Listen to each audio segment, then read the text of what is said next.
First of all, the Civil War was a very seminal event for lots of reasons, and medicine was and surgery was certainly one of them. The Army, so-called Army surgeon of the Civil War, really was involved in treating the entire body. So that surgeon, mostly men at that time, would treat wounds of the chest, wounds of the limbs, wounds of the head, wounds of the face, etc. And after the Civil War, a lot of these doctors came home and said, you know, this is not the way it should be. The body is very complex. The injuries we saw were extremely complex. Maybe we should start specializing and, you be an eye doctor and you be a chest doctor and so forth.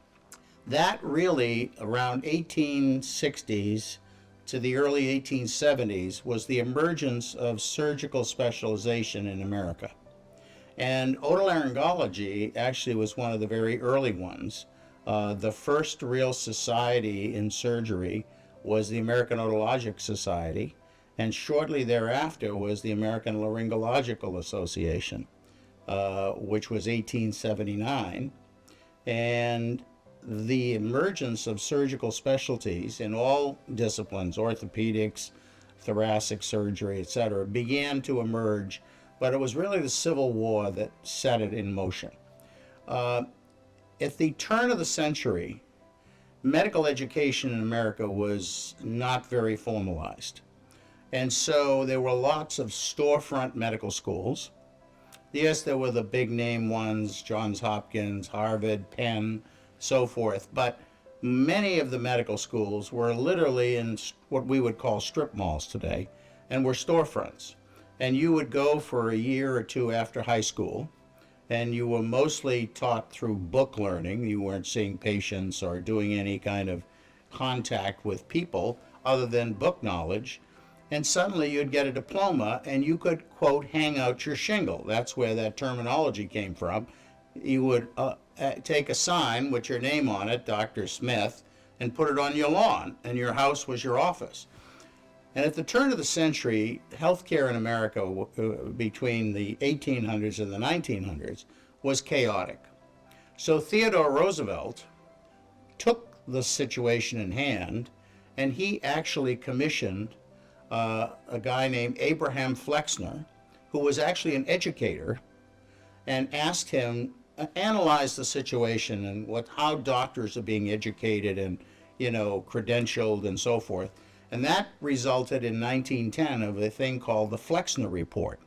And in actual fact, that was the document that really led to the creation of the Academic Medical Center, which was a hospital coupled with a medical school, coupled with research and teaching. And that's where the early residency training began after the Flexner Report. And that put a lot of the storefront medical schools out of business, as they should have been, and led to a more systemized system of education and so forth. Then people began to say, well, wait a minute, we're putting these people out. Shouldn't there be some check and balance on their abilities? And so we began the board process, and the actual American Board of Ophthalmology. At those days, eye, ear, nose, and throat was one specialty. So you were a double ENT man, because again, mostly men, not women, were in this profession, and you did eye, ear, nose, and throat.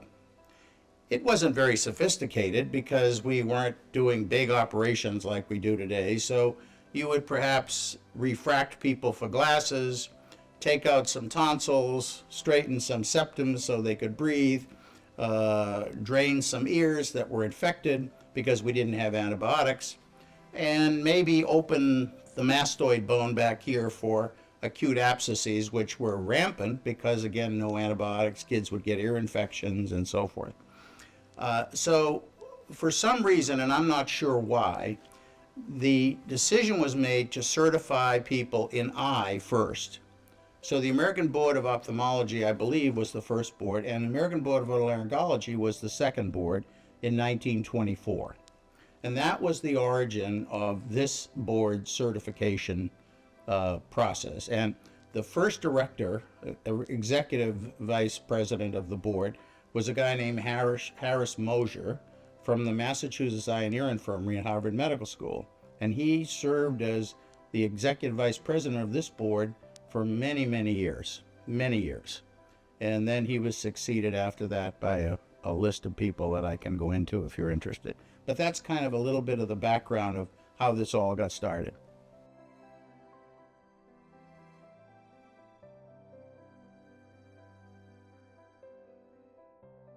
Evolution of head and neck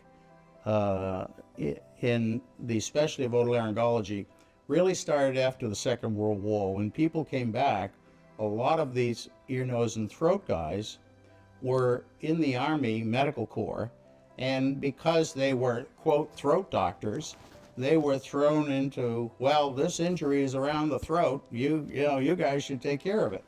So it began to evolve that around the early 1950s, the otolaryngologists started to do more surgery in the neck. From the 60s on, we were doing the majority of the cancer and reconstructive surgery following cancer operations of the head and neck area. As time evolved, many of the thyroid operations in this country were being done by otolaryngologists, although general surgeons called endocrine surgeons were still doing that type of surgery. And I think it was important to have certification emblematic of what you really did, as a trainee, how you were trained, what you were trained in, and what was the breadth of the specialty that you were being certified in. I mean, we were examining people in head and neck issues, so I think it was felt that it was important that our certification process and our name reflect what we really did as a specialty, so the public would know these doctors who are operating on my neck are certified by a board to do head and neck surgery.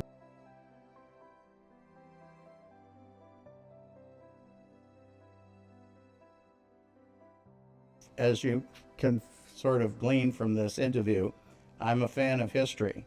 So this board, when it started, you could ask any question you wanted.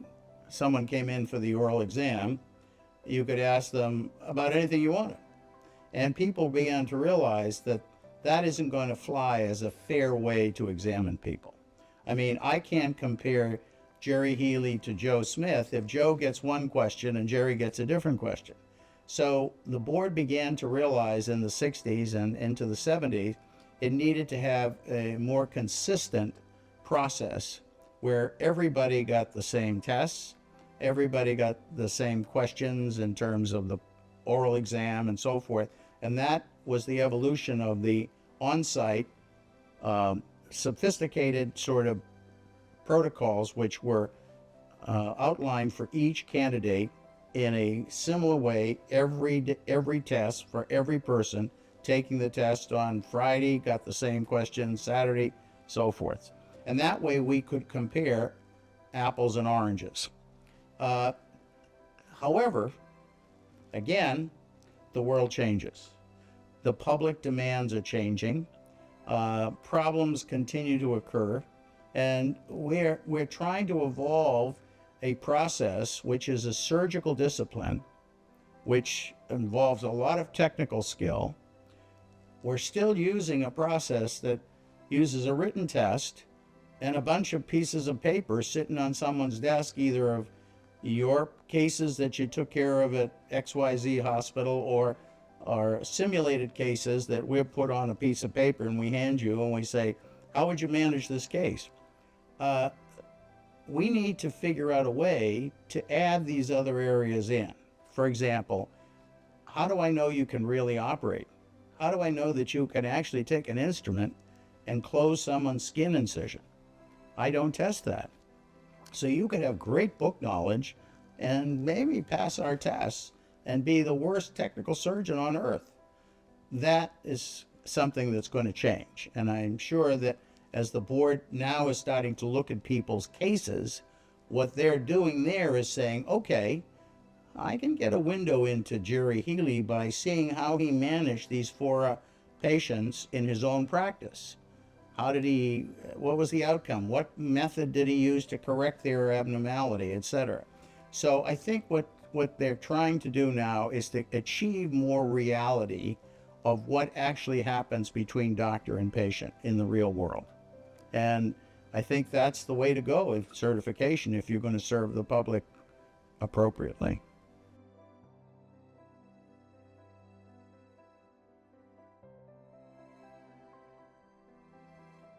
The things change. I mean, Jerry Healy, let me ask you a question, and this will answer your question. If today I went over, sent you over to Bush Airport and said, you're going to take a flight to Chicago, and your pilot was last checked out in 1972, would you feel confident getting on that plane? No. Jerry Healy was last checked out by the American Board of Allergology in 1972. I have a time endless certificate. Okay? So the reality is a heck of a lot has changed in medicine since 1972. And yet no one is checking whether I've stayed current, whether I have the knowledge base to do operations that evolved in the 90s and into the early part of the 21st century. So that's why the time-limited certificate came into being, because medicine changes, and we needed to be sure that our diplomates were staying current and keeping up with changes and the evolution. And plus, things change with them personally. What do I mean by that? Well, doctors are humans. They get in trouble. Jerry Healy might have a felony charge now. Maybe he robbed a bank since 1972. When you read up for your 10-year certificate, you have to go through a background check. You have certain checks on your life outside of medicine, if you will. So has he got any felony charges? Has he been disciplined by his state board of medicine for abnormal behavior or mischief or substance abuse or whatever? So it allows the board to get a thumbnail picture of you on an ongoing systematic basis, because things change. So that's the real background of why we did the 10-year time-limited certificate.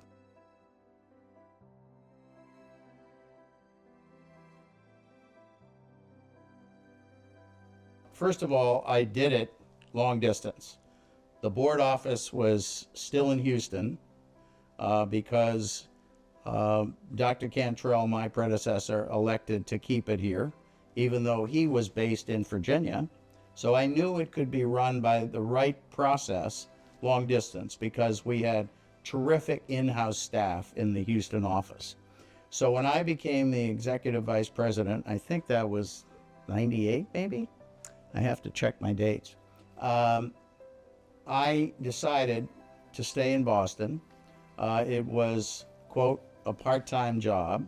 And because we had a really wonderful staff, one of whom is still at the board, Diana Harrell, and the other was a woman named Karen Wilson. And literally together they ran the show and did an incredible job. And we were able to do it. I mean, it just, I would fly to Houston 3 or 4 times a year and spend time in the office here talking to the staff and making sure things were going well. And but I was able to do it. I would have to travel to all these other meetings, American Board of Medical Specialties and ACGME, all the other places that the board director, EVP, has to be present. But it worked well. First of all, we did maintenance and certification came on board. We did the time-limited certificate. We were able to get the name change really underway with working together. I formed a very strong, close personal relationship with the EVP, Executive Director of the American Board of Surgery, because of my relationship at the American College of Surgeons. And I formed a very good relationship with the American Board of Plastic Surgery director, EVP, Barry Noon. And what that did was we really were able to calm the waters of this conflict between the three specialties. And we became friends. We worked together, and I think that was a major accomplishment. You have no idea how sort of confrontational those early years with these three boards was. And I think probably, I would say my biggest accomplishment was calming those waters.